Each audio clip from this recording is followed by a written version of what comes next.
తెలంగాణ రాష్ట్రంలో పోడు రైతుల యొక్క పోడు భూముల యొక్క సమస్య చాలా దీర్ఘకాలంగా పెండింగ్లో ఉన్న సమస్య. వాస్తవంగా ఉమ్మడి రాష్ట్రంలోనే 2006 చట్టాన్ని అమలు చేస్తూ మొదటి రోడ్ మ్యాప్ ఇచ్చినప్పుడు కమిటీలు వేసి దరఖాస్తులు తీసుకొని సర్వేలు చేసి పట్టాలు ఇచ్చినటువంటి సందర్భం జరిగింది. ఆ తర్వాత తెలంగాణ రాష్ట్రం ఏర్పడిన తర్వాత ఇప్పటిదాకా 1 ఎకరా పోడు భూమికి కూడా పట్టా ఇచ్చినటువంటి పరిస్థితి లేదు. గతంలో ఇచ్చినటువంటి వాటిని పరిశీలించినప్పటికీ చాలా వ్యక్తిగత దరఖాస్తులు అనేటువంటి చాలా తక్కువ ఇచ్చారు. కానీ ప్రభుత్వం ఇప్పుడు అదంతా కూడా తన ఖాతాలో వేసుకొని తను ఇచ్చినట్టుగా చెప్పుకుంటా ఉంది. ఇది సరైనటువంటిది కాదు. దాదాపుగా 2006-7లో ఏదైతే 1,83,232 దరఖాస్తులు వస్తే దీంట్లో కేవలం 93,639 దరఖాస్తులు మాత్రమే ఆమోదించడం జరిగింది. దానికి సంబంధించినటువంటి సుమారుగా 3,284 ఎకరాలు డిస్ట్రిబ్యూషన్ అనేటువంటిది జరిగింది.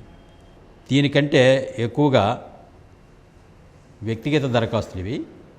సామూహిక దరఖాస్తుల పేరుతోటి విఎస్ఎస్ల పేరుతో ఉండేటువంటి కమిటీలకి వారు 721 దరఖాస్తులే వచ్చాయి.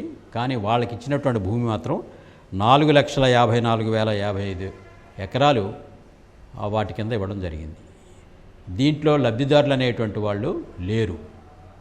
ఆ విఎస్ఎస్ సభ్యులకు కూడా దాని మీద పంటలో భాగాన్ని వాళ్ళకి ఇవ్వాల్సి ఉండగా విఎస్ఎస్ స్కీమ్ ప్రకారంగానే ఇవ్వాలి.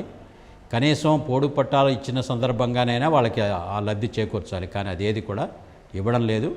అనేక చోట్ల ముఖ్యంగా ఉమ్మడి ఖమ్మం జిల్లాలో, వరంగల్లో, ముఖ్యంగా ములుగు ప్రాంతంలో ఈ మొత్తం ఈ ఉమ్మడి దరఖాస్తుల పేరుతోటి ఈ భూమి అంతా కూడా పట్టాలు ఇచ్చారు తప్ప ఇది ఫారెస్ట్ వాళ్ళ యొక్క కబ్జాలను ఉంది, ఫారెస్ట్ డిపార్ట్మెంట్ యొక్క హక్కుభుక్తంలో ఉంది తప్ప దీనివల్ల గిరిజనులకు ఏమీ ₹1 వచ్చినటువంటి పరిస్థితి లేదు. సో ఇట్లాంటి స్థితిలో ఇక్కడ ఉన్నటువంటి రాష్ట్ర ప్రభుత్వం వీటిని పంపిణీకి సంబంధించి చాలా మాటలు చెప్తుంది. మొట్టమొదటి అసలు ఈ చట్టమే దండగమారి చట్టం అన్నారు. ఈ చట్టం తలాతోక లేదని చెప్పేసి నిండు సభలో మాట్లాడారు ముఖ్యమంత్రి వర్యులు. ఆ తర్వాత మళ్ళీ రెండోసారి ఎన్నికలు 2018 ఎన్నికల నాటికి లేదు ఇస్తాము పట్టాలు మేమే స్వయంగా వచ్చి దీన్ని పరిష్కరిస్తామని చెప్పారు కానీ అది కూడా చేయలేదు. ఇప్పుడు ఇంకా ఇస్తామంటే ఊరించేటువంటి కార్యక్రమమే తప్ప వాస్తవంగా జరిగిందంటూ ఏమీ కనిపించట్లేదు. రెండో వైపు నుంచి వాళ్ళు పట్టాలు లేకపోయినా ఇంతకాలం సాగులో ఉన్నారు గిరిజనులు. అందువలన వాళ్ళకి పట్టా లేదనేటువంటి మిషతో వాళ్ళ భూములు ఈరోజు దేనికి అవసరమైన ముఖ్యంగా హరితహారం ఏదైతే పెద్ద ఎత్తున రాష్ట్ర ప్రభుత్వం చేపట్టిందో దీంట్లో గిరిజనులకి పట్టాలు వచ్చిన భూమి, పట్టాలు రాని భూమి, వాళ్ళ హక్కుభుక్తంలో ఉండేటువంటి భూములన్నీ కూడా ఈ రోజున మొక్కలు నాటే కార్యక్రమం. ఇది ఒక ఘర్షణకి దారితీసినటువంటి పరిస్థితి.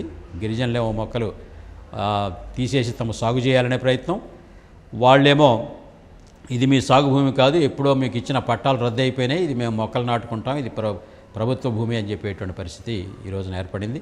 సో ఆ రకంగా హరితహారం ఒకటైతే ఈ రోజున వైకుంఠధామం కట్టాలన్నా లేదా మండలాల కేంద్రాల్లో ఈ రోజున 10-15 ఎకరాల్లో ప్రకృతి పల్లెవనం అనే పేరుతోటి చేస్తున్నారు. ఇవన్నీ కూడా పోడు భూములే. సో పట్టాలు ఇవ్వకపోవడం ఒక నేరం అయితే ఈ ప్రభుత్వం అసలు వీటి మీద మళ్ళీ తిరిగి వాటిని లాక్కోవడం, ఈ సందర్భంగా ప్రతిఘటించిన వాళ్ళ మీద కేసులు పెట్టడం తీవ్రమైనటువంటి ప్రతిఘటనని చూసాం. ఈ నెల 6వ తారీఖున వాస్తవంగా ఏటూరు నాగారంలో జరిగినటువంటి గిరిజనులందరూ వచ్చి ఆదివాసీ గూడాల నుంచి వస్తుంటే వాళ్ళని ఆపేశారు. అక్కడ వాళ్ళని ప్రదర్శన చేసుకోవడానికి చేశారు. అయినా సరే కొద్దిమంది వెళ్ళి ప్రదర్శన చేసి మెమరాండం పిఓ గారికి ఇవ్వడం అనేటువంటిది జరిగింది.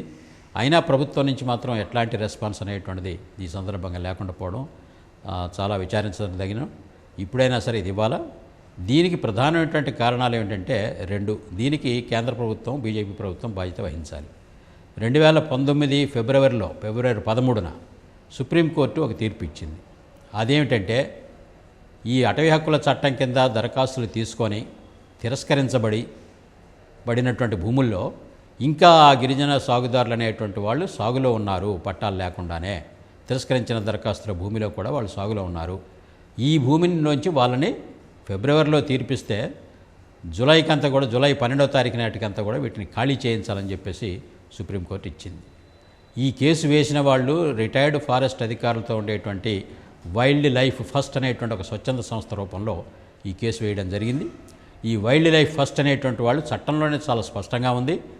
రిజర్వ్ ఫారెస్ట్లో కానీ వైల్డ్ లైఫ్ శాంక్చురీస్లో కానీ వీటిలో వాళ్ళు కానీ డిసెంబరు 13, 2005 కంటే ముందు నుంచి వాళ్ళు సాగులో ఉంటే వాళ్ళకి ఇవ్వాలి ఈ పట్టా, దాని మీద ఉన్న కేసులు ఎత్తివేయాలని చెప్పి చట్టంలో చాలా స్పష్టంగా ఉంది.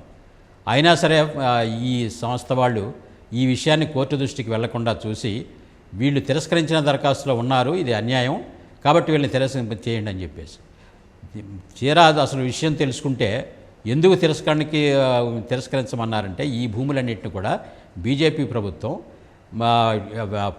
ప్రైవేట్ కంపెనీలకి భూమిని కట్టబెట్టడం కోసం వాళ్ళు ఈ రోజున టూరిస్ట్ ప్లేసుల్లో కానీ లేదా ఏజెన్సీలో ఉండేటువంటి ప్రాంతాల్లో కానీ వారు ప్రైవేటు వాళ్ళకి ఈ భూమిని కేటాయించడానికి, ముఖ్యంగా మైనింగ్ కంపెనీలు కేటాయించడం కోసం ఈ భూమిలోంచి గిరిజనుల్ని నెట్టేయాలనేటువంటి ఆ తీర్పు చాలా దుర్మార్గమైంది.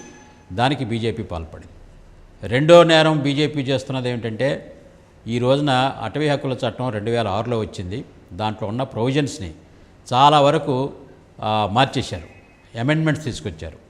అట్లాంటి అమెండ్మెంట్లో పూర్తిగా ఈ రోజున ఎఫ్ఆర్సీ కమిటీ ఏర్పడాలి. ఆ కమిటీ ఏర్పడిన తర్వాత అది పరిశీలన చేయాలి. గ్రామస్థాయిలో ఎవరున్నారు ఈ భూమి మీద, ఎవరికి ఇవ్వాలా, ఎన్ని ఎకరాలు ఇవ్వాలా అని నిర్ణయించాల్సింది ఎఫ్ఆర్సీ కమిటీయే. కానీ ఎఫ్ఆర్సీ కమిటీలను ఎక్కడ కూడా అప్పుడు వేసినవే మళ్ళీ ఇప్పుడు తాజాగా వేయలేదు.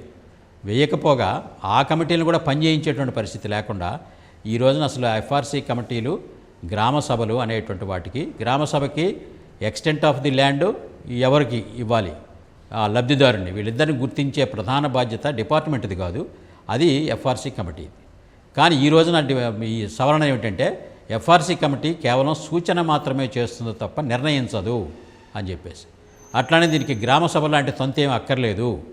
గ్రామ సభ లేకుండా ప్రభుత్వం దగ్గర ఉన్న రికార్డులే అంటే ఈ రోజున తెలంగాణ రాష్ట్రంలో ప్రభుత్వం దగ్గర ఉన్న రికార్డుల ప్రకారంగా దాదాపుగా 13 లక్షల ఎకరాల భూమి, ఇది 2006 చట్టాన్ని అమలు చేసే ముందు జరిగినటువంటి అఖిలపక్షంలో అప్పుడు కాంగ్రెస్ ప్రభుత్వం ఇచ్చినటువంటి హామీ. ఈ భూమి ఇంకా దీని లోతులోకి వెళ్ళి చూడాలంటే ఇది సెక్షన్ 4 భూమి, ఏదైతే 1967 అటవీ చట్టం ప్రకారంగా రిజర్వ్ ఫారెస్ట్గా ప్రకటించి ఫైనల్ నోటిఫికేషన్ సెక్షన్ 15 ప్రకారం ఇవ్వకుండా మొత్తం ప్రభుత్వం జాప్యం చేసిందో, ఇప్పుడు ఈ చట్టం వచ్చి హక్కులు ఇవ్వమని చెప్పేటప్పటికి మళ్ళీ మాకే హక్కు ఉందని చెప్పేసి వాళ్ళు ఆ భూమిని అంతా కూడా చేశారు. అందుకని ఆ హక్కుని మేము వదులుకుంటున్నాం. అప్పుడు గుర్తించినటువంటి సెక్షన్ 4 కింద ఉండేటువంటి 13 లక్షల ఎకరాలు కూడా ఈ కొత్త చట్టం ప్రకారంగా గిరిజనులకి ఇతర పేదలకి ఇస్తామని చెప్పేసి ఆ రోజున ప్రభుత్వం అంగీకరించింది. కానీ ఈ రోజున బీజేపీ వాళ్ళు ఆ చట్టానికే సవరణ చేసినందువలన ఈ చట్టంలో వాళ్ళని వాళ్ళు నిర్ణయించుకునేటువంటి హక్కును కోల్పోయారు. రెండో పక్కన కోర్టులేమో ఇంటర్వ్యూన్ అయ్యి పెండింగ్ అనేటువంటిది ఒక దశలో పెండింగ్ ఉంటే గ్రామ స్థాయిలో పెండింగ్ డివిజనల్ కమిటీకి వెళ్ళాలి, డివిజనల్ కమిటీది జిల్లా కమిటీకి వెళ్ళాలి, జిల్లా కమిటీది రాష్ట్ర కమిటీకి వెళ్ళాలి. ఆ రకంగా నేషనల్ కమిటీ కూడా ఉన్నది ఈ చట్టాన్ని అమలు చేయడంలో. ఆ రకంగా నేషనల్ కమిటీ వరకు కూడా లబ్ధిదారుడు తన పెండింగ్ దరఖాస్తు ఇది నేనే చేస్తున్నాను, నా దగ్గర ఉన్న రుజువు ఇది అని చెప్పేసి అతను వెళ్ళొచ్చు. సో ఆ రకంగా ఇప్పుడు తిరస్కరించినవన్నీ కూడా డివిజన్ లెవెల్ కమిటీ తిరస్కరించినటువంటి, డివిజన్ లెవెల్ కమిటీలు ఎవరు తిరస్కరించారు? ఫారెస్ట్ వాళ్ళు తిరస్కరించారు. ఫారెస్ట్ వాళ్ళు ఏ పేరు చెప్పి తిరస్కరించారు? ఇది రిజర్వ్ ఫారెస్ట్లో ఉంది, ఇది యానిమల్ జోన్లో ఉంది, ఇది టైగర్ జోన్లో ఉందని చెప్పేసి తిరస్కరించారు. అట్లానే కొన్ని మాత్రం 2005 కంటే 5 తర్వాత మీరు ఆక్రమణలోకి వచ్చారని చెప్పేసి కొన్ని తిరస్కరించారు. సో ఈ తిరస్కరణ అనేటువంటి దానికి తిరస్కరణకి కారణం చెప్పాలి. ఆ కారణానికి లబ్ధిదారుడు తన దగ్గర ఉండేటువంటి ఎవిడెన్స్ని చూపించాలి. ఇట్లాంటి ప్రక్రియ నడుస్తుండగా మరి సుప్రీంకోర్టుకి ఏం సమాచారం ఇచ్చారో ఏమిటో తెలియదు. కానీ అసలు వీళ్ళందరినీ ఖాళీ చేయించండి అని చెప్పడం అంటే గిరిజనులు ఇంతకాలంగా లబ్ధి పొందుతున్నటువంటి ఆ పోడు భూముల్లోంచి వాళ్ళని బలవంతంగా నెట్టేయడం కంపెనీల కోసం, మైనింగ్ కంపెనీల కోసం, ఇది అత్యంత దుర్మార్గమైనటువంటి చర్య బీజేపీ చేసింది.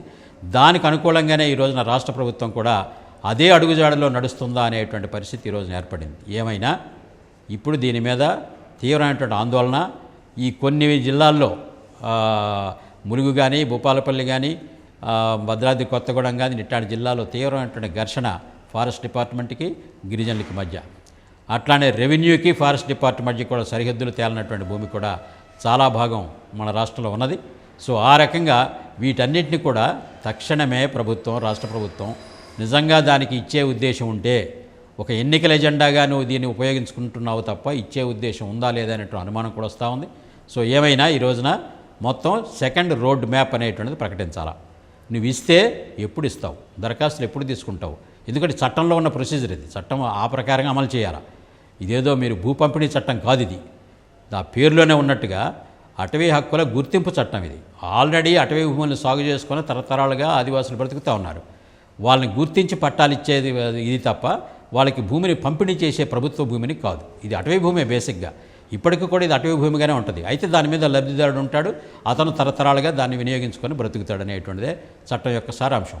అందువల్ల దానికి అనుకూలంగా ఇప్పుడు ప్రభుత్వం చేస్తున్నటువంటి ఈ ఆక్రమణ కార్యక్రమాలను ఆపాలి, తక్షణం కేసులు పెట్టడాన్ని ఆపాలి, పోలీసు దౌర్జన్యాలు, ఫారెస్ట్ వాళ్ళ దౌర్జన్యాలు వీటన్నిటిని ఆపాలి గిరిజనుల మీద. ఇప్పుడు సెకండ్ రోడ్ మ్యాప్ అనేది ప్రకటించి దరఖాస్తులు తీసుకొని సర్వేలు చేసి ఎఫ్ఆర్సీ కమిటీలు రివైవ్ చేసి మొత్తం కొత్త పట్టాలు తయారు చేసి పట్టాల పంపిణీకి చేపట్టాలని చెప్పేసి మేము ప్రధానంగా ఈ ప్రభుత్వాన్ని డిమాండ్ చేస్తున్నాం.